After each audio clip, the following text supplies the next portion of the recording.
Qu'est-ce qui est différent de ce que j'ai vu? C'est le mix de la numérologie et de l'angélique.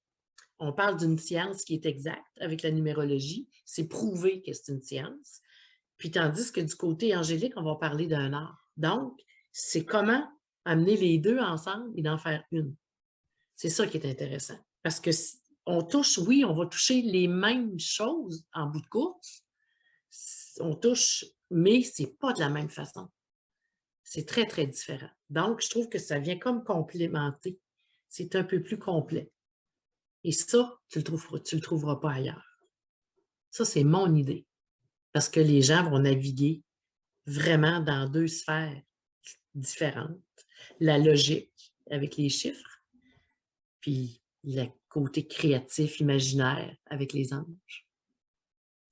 Et qui pourtant, les deux sont très concrets, puis qui peuvent très bien se transporter quotidiennement dans nos vies. Des outils personnels qui peuvent devenir des outils pour les autres, encore une fois. Prendre soin de soi pour mieux prendre soin des autres. Si je me connais mieux, je suis capable de mieux connaître les autres. Numérange. Naviguer entre les chiffres et les anges. Les anges portent les chiffres portent les anges. C'est une propulsion à l'intérieur de soi. C'est un beau voyage que j'invite les gens à faire. Sortez vos papiers, vos crayons, vos calculatrices, puis surtout, laissez votre cœur parler. C'est ça, numérange. À tout le monde que je le dis, comment tu... Hein, numérange, c'est donc bien beau. Je les ai parlé à eux autres, là. J'ai dit, ouais, joindre les deux.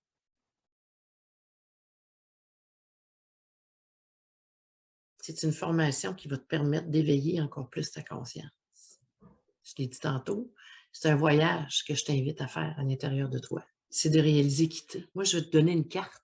Je veux que tu aies une carte de route, une feuille de route, une carte, ta carte à toi, dans laquelle tu vas savoir, déjà au départ, quand tu es arrivé ici, le jour où tu as dit bonjour, j'arrive, tu es arrivé avec quoi? Et tu vas à ce moment-là réaliser qu'est-ce que tu as fait ou qu'est-ce que tu dois faire de mieux? Qu'est-ce qui te manque? Qu'est-ce que tu as d'acquis? Donc, ça va être un beau voyage. Puis avec ça, bien, tu vas réaliser aussi quel ange t'accompagnait au départ. Parce qu'en arrivant, telle date, on a un ange gardien qui nous est déjà titré. On fait partie d'une maison aussi, des anges quand on arrive. Est-ce que je suis un chérubin? Est-ce que je suis autre chose? Bien, c'est ça que tu vas découvrir. C'est où tu es situé dans l'arbre de l'angélique.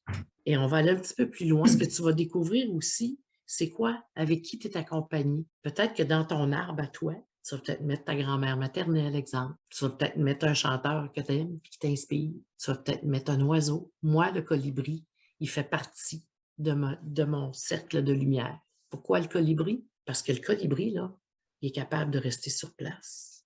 Il est capable de reculer. Il est capable d'avancer. Capable de se tasser de gauche à droite. C'est le seul oiseau qui fait ça. Et le colibri m'est apparu à un moment donné. On était sur le patio, mon chum et moi, on parlait. On parlait comme ça. Puis là, il est comme arrivé là. Et tous les deux, on a fait « Eh, ben voyons. » Et quand on l'a vu tous les deux, il est parti. C'est comme s'il fallait qu'on le regarde tous les deux. Il y avait un message pour nous autres. C'est vraiment fantastique. Et le colibri fait partie de ma vie. Le papillon peut faire partie de ta vie. Alors, c'est ça que tu vas découvrir. Et ça, c'est ton coffre à outils à toi. Il n'est pas pareil. Il ne sera jamais pareil comme l'autre à côté. Il n'est pas plus important. Il n'est pas moins important. C'est à toi de prendre conscience de quoi tu es habité, de quoi tu es fait. Et ça, on n'en a jamais parlé. On t'en a jamais parlé. C'est le temps de le savoir maintenant. On va avancer pas à pas. Il n'y a pas de mauvaises questions. Il y aura des moments où on pourra parler ensemble, discuter, aller plus loin, ce qui va te permettre de probablement voir ça autrement. Il faut regarder aussi qu'est-ce qui est bon quand il nous arrive des choses. Il y a toujours un trésor qui se cache. Donc, c'est ça que tu vas venir découvrir. Ça a-tu un prix, ça? Qu'est-ce que ça vaut, ça? Ça va te rester toute ta vie. C'est un cadeau que j'offre de venir faire ce voyage-là, puis de les accompagner. Je vais être très, très, très heureuse de les accompagner là-dedans.